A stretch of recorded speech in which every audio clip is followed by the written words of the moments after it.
مساء الخير. في حياة كل إنسان ناجح بيكون وراه حد بيسنده، بيحبه بصدق وبيمشي معاه المشوار بحلوه ومره. والنهاردة هنتكلم عن قصة حب الأستاذ محمد حسنين هيكل الصحفي الكبير وزوجته هداية تيمور. قصة حب بدأت بفنجان قهوة وقع عليها وتحولت لرحلة عمر مليانة حب واحترام وسند ومشاركة.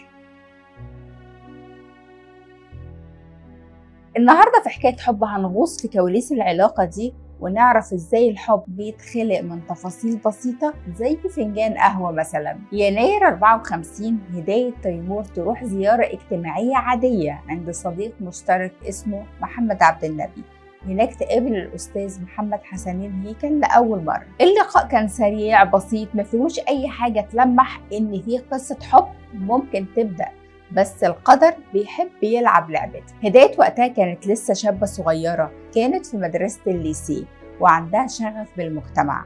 قررت تسيب المدرسة بعد ما لقت نفسها مش مرتاحة وراحت تتطوع في الهلال الأحمر. بدأت تشتغل على حملات تبرعات وساعدت في تأسيس جمعية النور للكفيفات، وكان حلمهم يعملوا أول مدرسة مستقلة للبنات الكفيفات، لأن وقتها كان في بس مدرسة للمكفوفين. قررت تروح هي وفريق الهلال الأحمر لأخبار اليوم تطلب دعم إعلامي، خصوصاً إن في قرابة بينها وبين الصحفي الكبير الأستاذ مصطفى أمين اللي كان وقتها رئيس التحرير.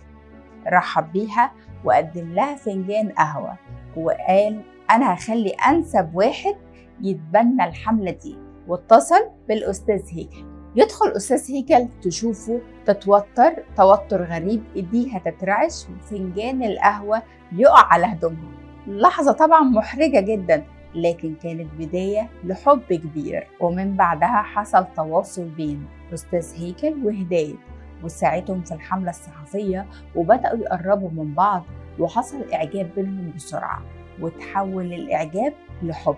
هداية ما كانتش فاهمة في الوقت ده هو ناوي اتجاهها على إيه، فقررت إنها تتجرأ وتسأله. قالت له أستاذ هيكل أنت ناوي تتجوزني؟ فابتسم وقال لها طبعا. الحقيقة قلت له يا أستاذ هيكل حضرتك ناوي تتجوزني؟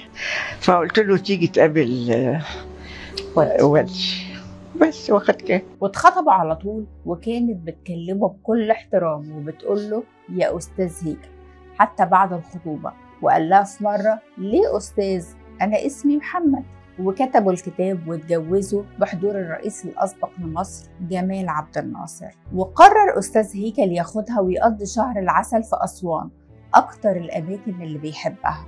ولكن بعد أسبوع بس جاله تليفون من الرئيس وقتها جمال عبد الناصر إنه يقطع شهر العسل ويرجع للشغل، وعمل كده فعلا. هيكل كان بيحب البيت، كان بيحس فيه بالسكينة، وهداية كانت دايما بتوفر له ده. وقال في أحد البرامج كنت بحاول أبعد عن السياسة وما افتحش مواضيع تزعجه، كنت عايزاه يرجع البيت يرتاح. وكان بيحب الموسيقى الكلاسيكية وعنده مكتبة للإسطوانات، وبيحب صوت وردة وفايزة أحمد وأم كلثوم. في سنة 97 كتب أستاذ هيكل وصيته وقال لهداية ما تفتحيهاش غير بعد ما أمشي. وفعلا في 2016 وبعد رحيله فتحت الظرف ولقت جواب كله حب وامتنان ودفى. كتب فيه لا أعرف هل أقول لك صباح الخير يا حبيبتي أو مساء الخير يا عمري، فأنت حين تطالعين هذه السطور أكون أنا طالعا على بداية ذلك الجسر الواصل من هذا العالم. كلمات خرجت من صحفي كبير، لكنه نادرا ما اتكلم عن مشاعره وحياته الخاصة. كانت دي أول مرة تعرف قد إيه كان بيحبها، حب صادق نقي ما فيهوش استعراض. حب بدأ بفنجان قهوة وفضل حي حتى بعد الرحيل. قصة هيكل وهداية مش مجرد علاقة زوجية، دي قصة حب حقيقية فيها شراكة ودعم وتفاهم وصمت بيحكي أكتر من الكلام. استنوني في حكاية حب جديدة.